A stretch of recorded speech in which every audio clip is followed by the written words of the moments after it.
Robbie Cano, I don't even like you. Deep right field, perfect. Oh, Robinson Cano redeems himself from how bad he was earlier.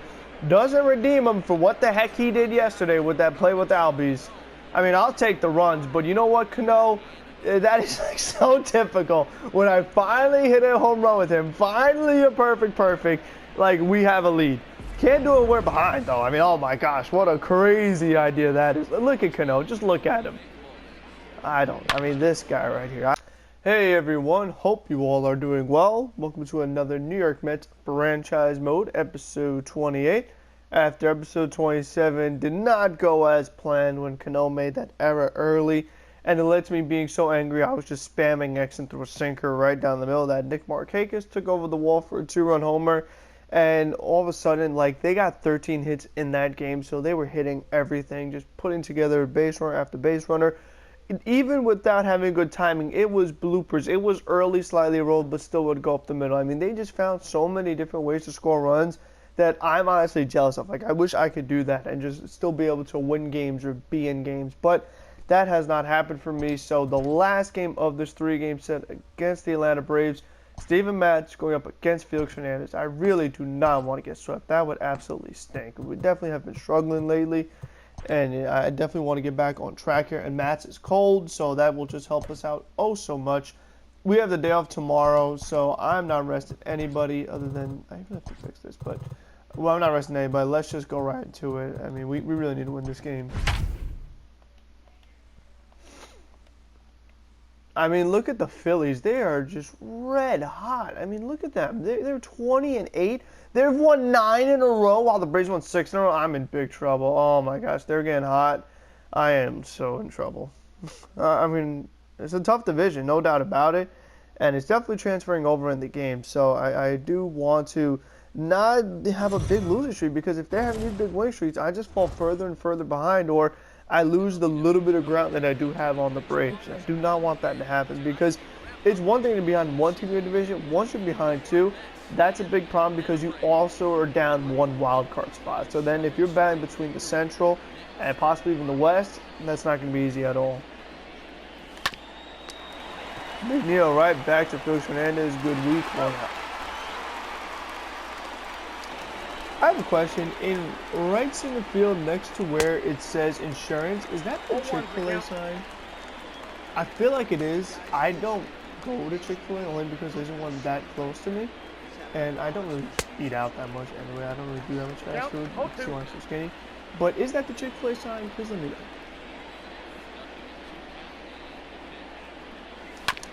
I do think it's interesting to talk about Trust Park because, I mean, finally they got rid of the old Brave Stadium, which was such a place of nightmares for the New York Mets because they struggled so much there and did not do well.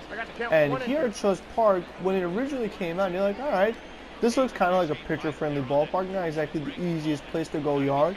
But for some reason, it definitely has been now known as a launching pad with the way balls fly out of here. Definitely interesting, not what you expected when it first came out, but that is what has happened so far. And I mean, with the potential of the ball being juiced and the way it's just such a homer-driven league now, it makes it all the more like, you know what, there's going to be homers hit. As I take my home run swing with Alonso, get good timing, okay result, ground down, nothing.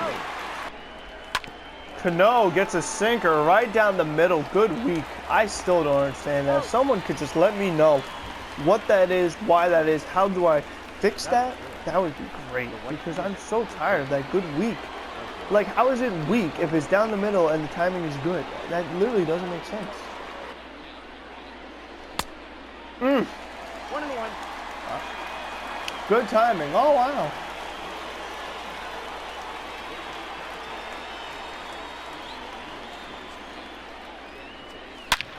Rosario gets a changeup over the middle. Perfect out to left field, over the wall. 2-run homer. It's out of here. Ahmed Rosario leaves the ballpark, and it is 2-0 New York. That one, it was a line drive, so I wasn't sure if it would be off the wall or over the wall. Luckily, it was over the wall after the pitch before that, having the good timing and not even putting the ball in play. That ball was definitely in play and now out of play as it is over the wall. So we'll take that, get an early lead. We're definitely going to need more than that with the way I struggle with Steven Matz. Where, I mean, there have been so many starts this year where I'll be cruising with him too. Like, pitching really, really well. I feel very confident. I'm up 4-0 or whatever it is. All of a sudden, boom, I just tie the game up when it's like the 5th inning, 6th inning. So I have to be on the lookout for that. Matz gets a pitch right over the middle. Good, okay. Come on, don't do Matz like that. Nimmo. Wow, good chop. Come on.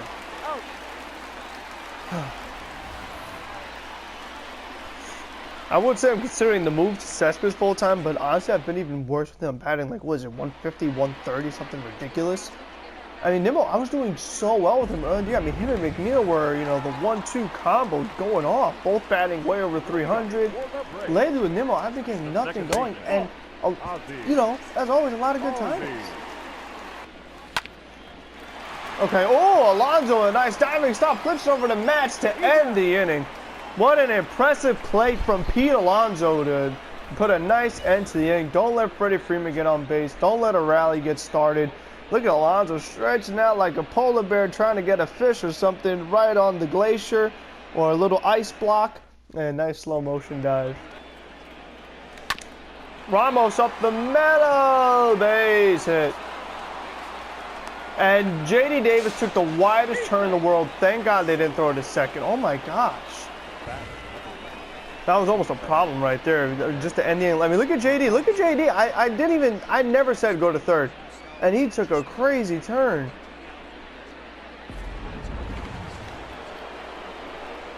Good week. Hey, listen, I don't care if it's weak as long as it equals an RBI, honestly. Max! Oh, man, good chop. Are you serious? I don't care if he's a pitcher. That's ridiculous. Nimmo, curveball right down the middle. Good week. I don't get it. Somebody please tell me how to fix that, please. 0-1's the count. Good timing. Really?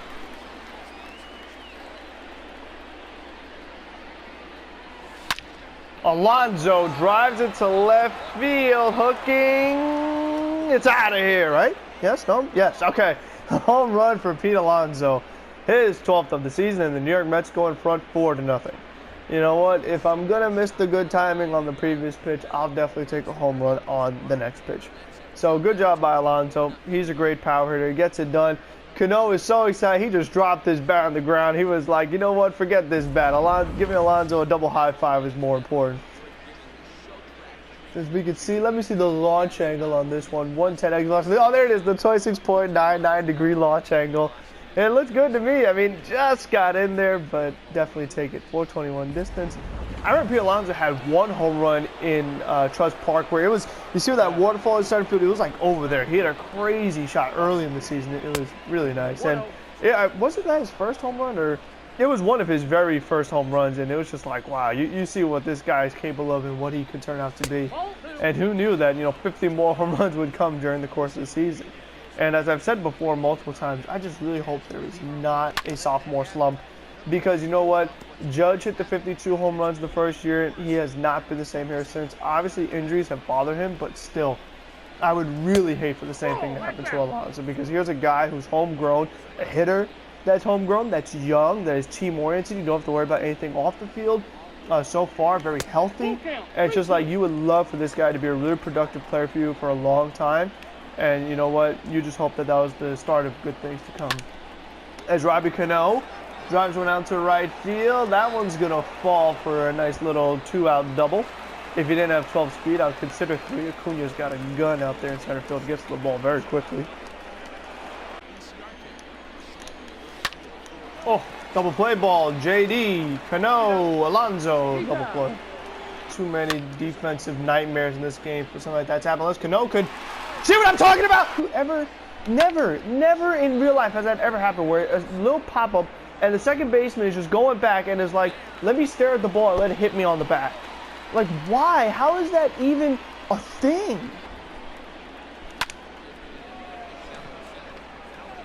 good week, of course. Oh, yeah, but look how nice their second baseman goes back on a pop-up. Why did they hit him in the back? One call. I probably would have been that one. Hit right back to Familia. Sidearms into Alonso. Inning over. Oh, my goodness. Ladies and gentlemen. Good popped. McNeil drives out to right field. Perfect, perfect. Goodbye for the flying squirrel. Definitely needed that. And McNeil hit it way out of here, almost out of the stadium, honestly. And that was just gone so fast. McNeil dropped the bat. That was a really nice animation there. So, Jeff McNeil, been a while since he's hit a home run, honestly. Good to see him hit one. We try to extend our lead a little bit. Try not to get swept. I really don't want to be swept. And you know what? This Braves lineup, you just never know. And with me and the defense and the bullpen, and you really never know. The center fielder, Brandon. Alonso right back up the middle, base hit. Robbie Cano, I don't even like you.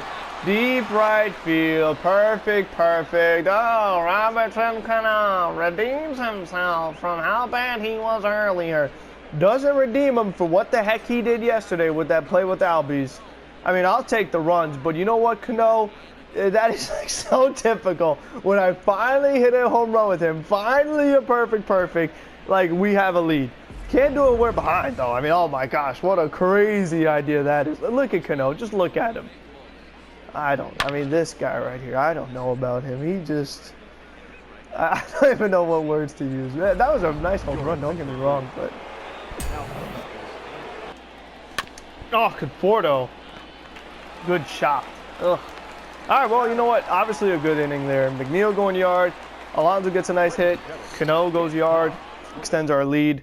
And you know what? I'm still not playing around. I'm going Betances. I'm going Lugo. I'm going Diaz. If I have to use Wilson, I'm using him.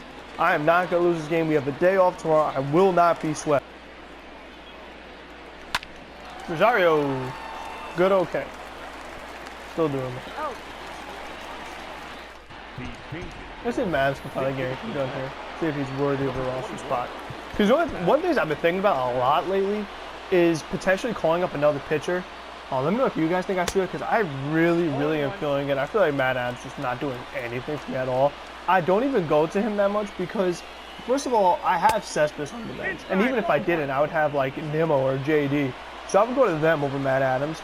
I would go to Dom Smith over Matt Adams. And honestly, Marisnik has hit better than him, and he hits well against lefties because he's a right-handed bat. So I feel like I have Dom Smith for the righties and Marisnik for the lefties, and even Cespedes for lefties, or if, like I said, it'd be J.D. Davis for lefties. So I don't know. I feel like Matt Adams, like, he gives me no versatility. I just don't think he has much of a roster spot on this team. So I'm thinking of going to another pitcher because I feel like there are a lot of times where it'll basically feel like everybody is tired, or I'll be down by a lot, and I don't want to go to one of my reliable arms, you know what I mean, whether it be Wilson or Betances or Lugo or somebody like that. I just wish I had one more arm, and ideally one more good arm, but that's the problem with the Mets. They don't have another good arm. I mean, we know what the minor league relievers are like. They are awful. They're not good. You know what I mean? They're just not good pitchers. They don't get the job done in the major leagues. That's what I will say about them. And it's like, do I want to add one of those guys to the roster? I mean, what true value do they serve? And one guy I was kind of thinking about was Corey Oswald. Only so I could get some innings out of him, since he did do some starting. Maybe Lockett I could look at. I don't know, just somebody like that. Because I do wish I had somebody that was a bit of a long reliever, where if the starter had to come out really early because he was bad, or just for some reason I need someone to go a lot of innings, I could do that. Because with Gesellman, we know that he has done that in the past. We know he does have starting experience. But lately, the most he's done is that one game against the Cardinals where Callaway got ejected and Riggleman had Gesellman pitch 3 innings. And 3 innings isn't that many innings, you know what I mean? So it's just like at most he goes 2. And I would like more than 2.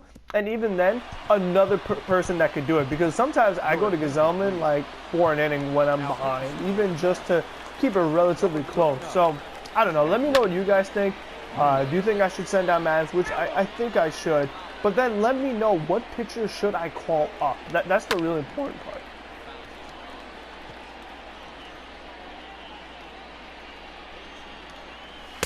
Or should I? I'm thinking about, should I send Matt Adams down and try to call up Tim Tebow and just have some fun? I don't know. Just let me know, you guys. We could do something. Struck him out, and the ball game is over.